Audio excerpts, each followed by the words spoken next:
We're at the Balcomine Theatre here today, and with me is John Young. We go way back for the operatic days. Now he's a director at large, doing a lot of things. But the Isle of Man keeps pulling you back. Yeah. And not only are we in the round on this, which is very exciting, it's been a sellout, I know that much, but you have actually written this production, which is? For the Fallen. Which is about? World War I and the Isle of Man, but specifically the soldiers who went away and what happened to their families back home on the island when they were away. So where do you get this idea from?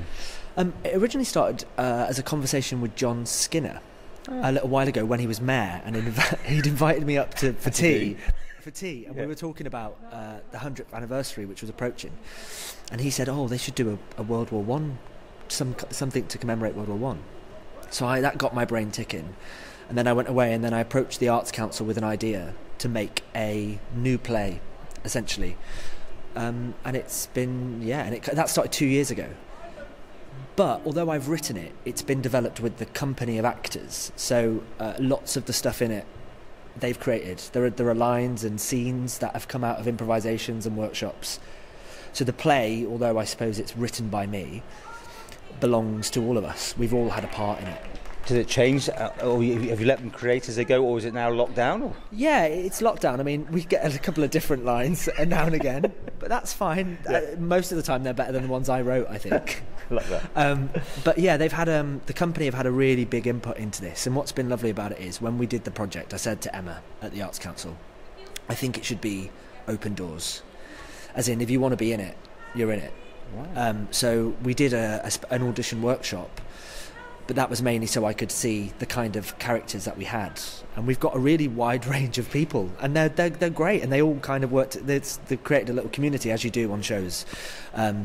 That range from 16 to 77, so there's quite a broad age group in there, and yeah, they've been great. So everybody who wanted to get involved has got involved, and they've all brought something different to the table, and it's been really lovely working with them. They've been really committed. Okay, well, you made it in the round. I mean, we're sitting in the centre bit, but bits are going on left, right, and centre. I mean, that's your take on it. That was your vision. I'm really interested in theatre in the round. I think this studio is amazing. I think the Isle of Man are really lucky to have such a beautiful studio theatre.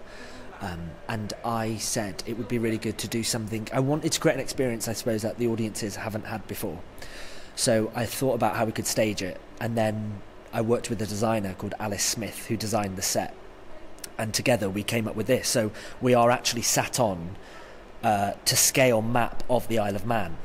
So the map is on the floor and on the walls. Oh. And then, because it's a last night tonight, so I can give the spoiler away. Okay. But at the end of the show, what happens is there are holes in the set and in the walls. And at the end of the show, lights come on the map in the houses where Manx soldiers were killed and didn't come back. So there's a beautiful moment at the end of the play where all the lights go down and the lights come up in the set on the map in the soldiers' houses that didn't come home from the war. A really beautiful moment at the end. What happens with this next? I mean, this is it, or do you see a future for it, developing, being shown, played elsewhere? I don't know. I feel like I just need to get this first one. Was it tricky? Was it hard? I think what was tough about it is we were doing something that hadn't been done before, but amazing team of people, and what's amazing is the cast of just, this is a thing that blows my mind about, kind of working within the non-professional sense in terms of your actors are at work all day, every day, and then they come here at 6 o'clock, stay here till 10:30, and then go to work the next day, and everyone's really got stuck in. It's been a proper team effort, yeah. And what's next for Mr. Young? What am I doing next? I'm developing a couple of new plays, and there are a couple of ideas that I'm kind of playing around with, but nothing kind of big that's next in the diary. I kind of knew that I've just finished quite a big production in Manchester, and I knew it was going to be quite full on. So I'm doing some I'm doing some teaching, I'm doing some workshops, but there isn't a kind of next big production, not this half of the year anyway. Well, watch this space. This young man will be going places. You already are, so well done.